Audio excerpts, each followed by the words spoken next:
अस्सलामुअलैकुम, आप देख रहे हैं के न्यूज़ एचडी में हूं हारिस अली शाह गिलानी। चलते हैं आज की अहम खबरों की तरफ। लिए चलेंगे साहिवाल। आईजी पंजाब डॉक्टर उस्मान अनवर और DIG traffic police Punjab Mirza Farhan Baig और regional police officer Sahiwal Mehboob Rashid के अहकामात पर district police officer Sahiwal Faisal Shahzad की हिदायत पर district traffic officer Saeed Ahmed Lodhi की ज़ेर निगरानी मेन रोड सेफ्टी, स्मोक और फ़िज़ाई आलूदगी की रोकथाम के हवाले से आगाही सेमिनार का इनेकाद किया गया। इस सिलसिले में inspector traffic headquarter Rai Khizar Hayat Anjum हमरा incharge traffic education wing Abdurrahman ने अपनी टीम के हमरा मुकामी सुई गैस के दफ्तर में मुनक्कद रोड सेफ्टी सेमिनार में शिरकत की और शुरा को खुसूसी मुहिम के हवाले से लेक्चर दिया। स्टाफ और ड्राइवरान को बताया कि गाड़ियों से निकलने वाला धुआं न सिर्फ माहौल को आलूदा करता है बल्कि इंसानी सेहत पर भी मुज़िर असरात का सबब बनता है।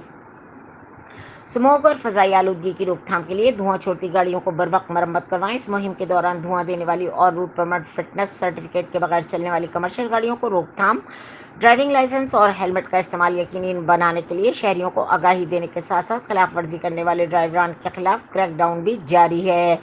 ड्राइविंग लाइसेंस के बगैर गाड़ी या मोटरसाइकिल चलाने वाले ड्राइवरान को चालान देने के बजाय ड्राइविंग लाइसेंस बनाने पर आमादा किया जा रहा है। शुरा ने ट्रैफिक पुलिस साहिवाल से वादा किया है कि वह इस खुसूसी रोड सेफ्टी मुहिम ट्रैफिक पुलिस का साथ देंगे। इख्तिताम पर रीजनल ऑफिसर सुई गैस साहिवाल के अफसरान, regional manager Sahiwal Ruman Umar, Rao Mohammad Iqbal, Anjum executive admin officer Rana Mudassir Qadir engineer ने रोड सेफ्टी के मुतालिक आगाही प्रोग्राम इनेकाद करने पर डिस्ट्रिक्ट ट्रैफिक ऑफिसर साहिवाल और इनकी टीम का शुक्रिया अदा किया। मजीद खबरों और अपडेट्स के लिए हमारे साथ रहिएगा। तब तक के लिए अपना ख्याल रखिएगा। अल्लाह हाफ़िज़।